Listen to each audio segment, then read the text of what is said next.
In order to develop meaningfully, Hong Kong should develop its soft power and cultural industries. First, to define quality of life, it can be divided into two main genres, fiercely, material life and physical health. Secondly, mental health, environment and hygiene, cultural life. Here, cultural life is one of the factors that hinders quality of life. To measure quality of life in an objective manner, we can use Maslow's hierarchy of needs. The more and higher levels it's fulfilled, it is fine to say that they have a good quality of life.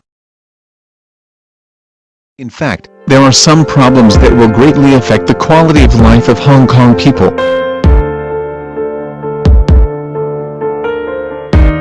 According to the happiness ranking of selected countries survey that was conducted between 2012 and 2014, Hong Kong ranked 72 while other similar developed countries like Singapore ranked 24 and Japan ranked 46. Such data reflected that many Hong Kong people are not happy. They are not happy maybe because of work. The global ranking of working hours shows that Hong Kong has the longest working hours in the world. The average weekly working hours is 50.1 hours, and it is 6.3 hours more than the country ranked second. Long working hours may place huge stress. According to a survey that was done by the Occupational Safety and Health Council and the Whole Person Education Foundation, a quarter of working persons in Hong Kong show levels of depression and anxiety, 2.5 times above the global average, and around 18% of working persons need psychological treatment. The survey proves that Hong Kong people were under stress and it will definitely affect the quality of life of Hong Kong people. The indicators listed in the definition of quality of life can be achieved through hard power and soft power. However, can these powers help solving the problems? To determine whether these powers can help solving the problems, we first have to understand what hard power and soft power is. Hard power is the use of military and economic means to influence the behavior or interests of other political bodies. This form of political power is often aggressive, coercion, and is most effective when imposed by one political body upon another of lesser military and/or economic power. For economic power, the best way to determine the economic power of a country is from the gross domestic product, in short, GDP of the country. It is a monetary measure of the market value of all final goods and services produced in a period. The World Bank has collected data from different countries and ranked the countries every year. Hong Kong ranked 33 on the list in 2015. The GDP of Hong Kong is $309,929 million of US dollars. It shows that Hong Kong has a strong economy. Since Hong Kong is a special administrative region of the China, and formerly a British Crown colony. As such, it has never had any military force of its own, and defense has always been the responsibilities of the sovereign power. Currently, defense of the territory is the duty of the People's Liberation Army Hong Kong Garrison. Even Hong Kong has a strong economy. It cannot help people to be happy. In fact, Hong Kong people worked so hard in order to build up such strong economy. Moreover, military power has no relation to the related problems. Therefore, improving hard power cannot solve the problems. How about improving soft power? Can it help solving the problems? To determine that, we have to learn about soft power. Soft power is the ability to shape the preferences of others through appeal and attraction. A defining feature of soft power is that it is non-coercive. The currency of soft power is culture, political values, and foreign policies. The Soft Power 30 is a ranking based on a composite index that measures the resources that determine a country's soft power. It uses data collected from 7 areas in order to form soft power indexes. They are digital, culture, enterprises, engagement, education, government, and polling. In the Soft Power 30, most of the developed countries, for example United States, United Kingdom and Japan, entered the list. However, Hong Kong is not listed in the ranking. It shows that the soft power in Hong Kong is relatively weak when comparing to other developed countries. Soft power can be helpful in solving the problems. A among different kind of soft power. Improving cultural industries can help to solve the problems. Why improving cultural industries can help solving the problems? Since most of the cultural industries are leisure activities. Therefore, improving development in cultural industries can help Hong Kong people to become happier and help reducing their stress. However, according to the Hong Kong Quality of Life Index that was conducted by Chinese University of Hong Kong in 2014, culture and leisure sub-index is relatively low when compared to other sub-index. Such data shows that the cultural development is not flourished in Hong Kong. It also reveals that we have to pay more attention to improve the development of cultural industries in Hong Kong.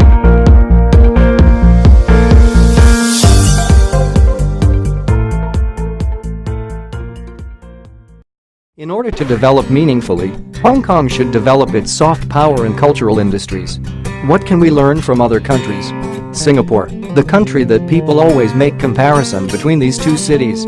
They are both densely populated, have good economic situation, belong to the four Asian tigers. However, with those similarities, there is a huge difference.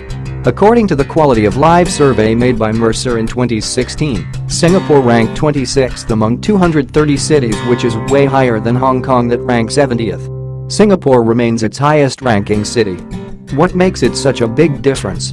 As both the strong power like economic is quite strong in HK and Singapore, what we concern is the soft power, mainly the cultural industries in Singapore, that make these differences between them. Cultural aspect is an important factor that affect quality of life. Heritage has a high historical and cultural values. Conservation of heritage is important for cultural inheritance. As a result, improvement in cultural aspect can enhance quality of life. We can see that Singapore government have done very well in heritage conservation. During the mid-1980s, the Singapore government realized the importance of heritage conservation. The government policy then changed from the early preoccupation with just demolish and build to incorporate heritage conservation in the urban planning policy. Singapore has done very well in heritage conservation. There are several points which make Singapore a country that with excellent heritage conservation system. Firstly, the Singapore government has the overriding power in heritage conservation. Declaration of national monuments doesn't require consent from the owners of the buildings. Once the preservation order is in force, without the written consent of the government, that monument cannot be demolished, removed, altered, or renovated or have any addition made except in any urgent situation. Secondly, strict conservation guidelines. The conservation guidelines specify the use of building materials and design characteristics required of the restored buildings in conservation areas. The government also formulate the 3Rs principle, namely the maximum retention, sensitive restoration and careful repair. Under the principle, original structural and architectural elements of the conserved buildings should be retained and restored. Economic incentives. Thirdly, the Singapore government also provides various economic incentives to encourage private entrepreneurs to participate in heritage conservation. For example, the waiver of development charges, exemption from charge, tax relief upon compliance with specific conservation guidelines are adopted. Last but not least, education. The government set up specified department to educate the public the importance of heritage conservation. The National Heritage Board is responsible to promote public awareness, promote appreciation of arts and culture as well as promote spiritual enjoyment. What can Hong Kong learn? Can Singapore's policies applied by Hong Kong? The problems Hong Kong are facing in heritage conservation: opposition from private owners of the heritages, lack of incentives for private owners to preserve heritages, lack of conservation awareness among citizens. The policy of Singapore government to declare the monument without owners' consent is not suitable for Hong Kong. It is difficult for the HK government to have overriding power in heritage conservation, as Singapore and Hong Kong are under two totally different ruling systems. The Singapore government is more autocratic, while Hong Kong is more democratic. So it will be less opposing power, larger decision-making power and easier to implement new policies. As HK is a city that places strong emphasis on human right and freedom, the act of declare a national monument without the consent from the owners of the buildings, Hong Kong citizen will feel their rights are infringed. Strong opposition would be arisen in society. Developers may claim that Hong Kong adopts the free property market system and no government intervention is preferred. But we can learn from the policies of providing incentives to encourage private owners to support heritage conservation. Hong Kong's citizens' lack of incentives to participate in conservation, difficult for government to obtain their consent. The policies of the Singapore government to provide economic incentives to encourage privates of the heritages to participate in the heritage conservation can be learned by Hong Kong. As the developers are money-oriented, under the concept of profit maximization, it is essential to have economic incentives to drive more developers to support conservation. By doing so, Hong Kong can proceed heritage conservation, which is better for cultural inheritance so as to improve cultural inheritance in order to enhance quality of life. South Korea ranked as 22nd at Global Soft Power rank. Government exported its soft power via the popularity of K-pop and TV drama. Worldwide interests in and purchase Korean cultural products. Also, digital innovations drive the growth of business in South Korea like Samsung, LG. South Korea faced the Asian financial crisis in 1997 that brought the heavy financial burden to South Korean government. Due to the incomprehension, financial schemes and short-term economic goals caused the worst economic situation in Korea after the creation of the Asian financial crisis. However, with the help from International Monetary Fund (IMF) and economic restructure, the tension could be relieved and South Korean government started their planning of exporting Korean culture to worldwide in 1998. Government provided various schemes to promote the cultural industries in order to encourage the investment by the private enterprises. Korean government issued a variety of schemes in order to promote cultural industries. Promotion the Korean culture to worldwide via the entertainment products, for example the drama, music, K-pop, and film could increase the economic activities in South Korea. According to the newspaper, South Korea raked in $5 billion from its pop culture exports in 2013. It has set its sights on doubling that by 2017. Especially, South Korea's TV drama exports grew from $8 million in 2001 to $155 million in 2011. The newest drama in Korea, named Scarlet Heart Ryo Moon Lovers, that earns $0.4 million per episode from the exportation to Chinese famous website Yahoo, which is more than that of the drama of Descendant of the Sun, $0.23 million. Korean Ministry of Culture, Sports, and Tourism has set up at 1990s. It aims to introduce Korean culture to worldwide and improve the national image of Korea. It is also responsible for setting up more than 20 Korean cultural centers around the world. The department also expand the popularity of Korean wave. Hallyu become famous among the global worldwide are charmed by the Korean cultural products like K-pop and drama. People purchase its art-related products, like CD. To the further, people also buy the made in Korea products, like cosmetic products. According to the Professor Chung in Chinese University of Hong Kong, product placement by a Korean drama can dramatically increase the sales of those products. He stated that more than 10 product placements appeared in a TV drama and costed around $35 million. How Hong Kong can develop its soft power is same as South Korea. As we consult from the example from South Korea, Hong Kong government should maintain a competitive market of the cultural industries. In Korea, many broadcasting companies create many different topics shows or dramas in order to attract audiences. It's because the attractive and creative shows attract worldwide to enjoy an interest in Korean culture, thus its soft power improve. Therefore, Hong Kong should maintain a competitive market to improve the quality and quantity of Hong Kong's cultural products and improve its soft power. Leisure and Cultural Service Department should improve its quantities and qualities of the activities. Although different cultural events have provided, less Hong Kong residents join those events and relax themselves during the participation. Department can launch more promotion activities to attract residents to join the activities.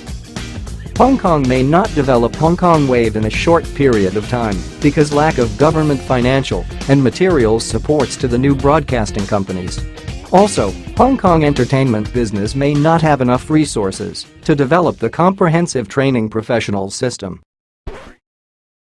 Discussing the music industry of both HK and US. US is popular with its pop music culture. For instance, US has great influence on YouTube, Billboard Top 100 and with her Broadway musicals. Needless to say, US is achieving great success in music industry, due to its emphasis in multicultural music education and the government funding on music industry.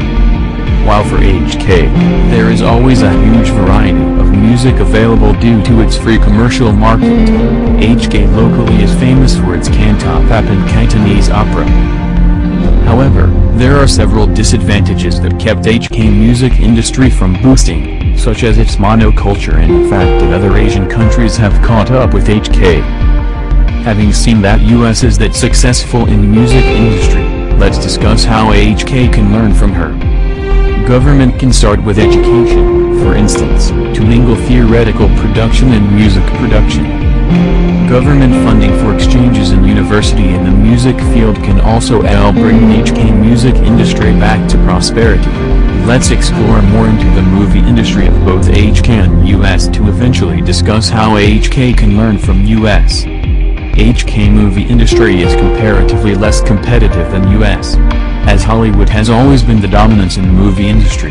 No matter it is the number of screens shown or the box office, US is always better than HK in these fields. In movie industry, Walt Disney gains a globally high reputation which makes US top the box office annually with her blockbusters.